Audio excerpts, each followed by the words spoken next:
দেখেন খ্যার এখানে বলে মূলত খ্যার। এই যে নাড়া, এই নাড়াটা আপনারা দেখতে পাচ্ছেন, দেখেন এখানে কিন্তু কোনো আগাছা নাই। এখানে দেখে আসসালামু আলাইকুম, আদাব, শুভেচ্ছা। আমি মোহাম্মদ রিয়াদ আরিফিন। আমি এখন বর্তমান আছি হচ্ছে কক্সবাজারের রাম উপজেলাতে খুনিয়াপালং একটা ইউনিয়নে। তো সেখানে আমরা একটা আধুনিক পদ্ধতিতে সবজি চাষ করছি। সেটা আপনারা দেখতে পাচ্ছেন আমার পিছনে, মালচিং পদ্ধতিতে সবজি চাষ। কিন্তু এখানে দুইটা বিষয় আছে। এখানে আমরা চেষ্টা করছি যে হচ্ছে দুই প্রকারের মালচিং আমরা দেওয়ার চেষ্টা করছি। একটা হচ্ছে প্রাকৃতিক, আর একটা হচ্ছে আমাদের হচ্ছে বাজার থেকে যে মালচিংটা কেনা যায় সেটার পলি মালচিং, এটা আমরা করছি।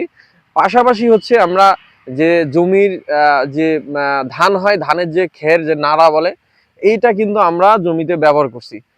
তো সেটা দেখানোর উদ্দেশ্য হচ্ছে এখানে সবজি আসলে অনেকে পলি মালচিংটা কিনতে পারে না।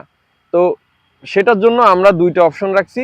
মালচিংও আপনি দিতে পারবেন, নাড়ার যেটা খের, আর হচ্ছে পলি মালচিং যদি করতে পারেন সেটাও দিতে পারবেন। এর সুবিধা অসুবিধা আমি দুইটাই আজকে আলোচনা করব। তো সবাইকে একটু দেখার জন্য অনুরোধ রইল, আর দয়া করে আমার ভিডিওটা একটু শেয়ার করে দেবেন, কারণ অনেকে দেখতে পাবে, অনেকে এই পদ্ধতি করতে পারবে। এখন আপনারা দেখতে পাবেন যে আমাদের এই যে খ্যারটা, এই যে দেখেন খ্যার এখানে বলে মূলত খ্যার। এই যে নাড়া, এই নাড়াটা আপনারা দেখতে পাচ্ছেন, এখানে কিন্তু কোনো আগাছা নাই, এখানে দেখলে বুঝতে পারবেন।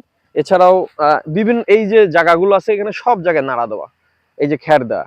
এই খ্যারের জন্য কিন্তু খুব কম টাকা কিন্তু এখানে এটা মালচিংটা আমাদের এখানে পলি মালচিংকৃত একটা বাঁধাকপির ক্ষেত, সেটাও বদি ভাই করছেন। তো এখানে দেখেন, একটু কাছে আসেন বদি ভাই, এই দেখেন এখানে কিন্তু পলি মালচিং করা। পলি মালচিং দেখেন কি সুন্দর হয়েছে। এখানে কিন্তু কোনো আগাছা নাই। আগাছা কিন্তু ক্ষতি করে প্রচুর পরিমাণে গাছের।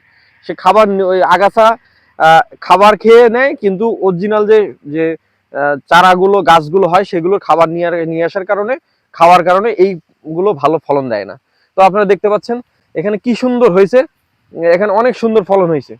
তো এখনো প্রায় 10-15 দিন লাগবে। এখানে আপনি দেখেন, এখানে আমাদের একটা সুন্দর করে বাউনি দিছে, যেটা হচ্ছে মালচিং পদ্ধতিতে টমেটো চাষ করছেন। তো আমরা একটা জিনিস সবসময় বলি, আপনারা সবজি একটা করবেন না, দুইটা করবেন না, একাধিক করবেন। কারণ সবজি যদি একাধিক করেন, তাহলে আপনি একটা সবজিতে দাম কম পান, আর একটা সবজিতে আপনি কাটারি উঠতে পারবে আপনার যে খরচটা। তো সেজন্য ভাই এখানে বিভিন্ন ভ্যারাইটিস করছে, এখানে 7 থেকে 8 প্রকারের সবজি করছে।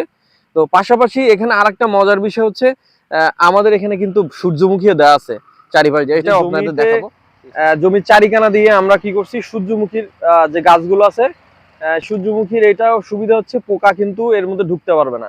এর গায়ে যে ছোট ছোট কাঁটা আছে, এই এদিকটা আসেন, এই কাঁটাটা কিন্তু ওর গায়ে লাগতে পারবে না।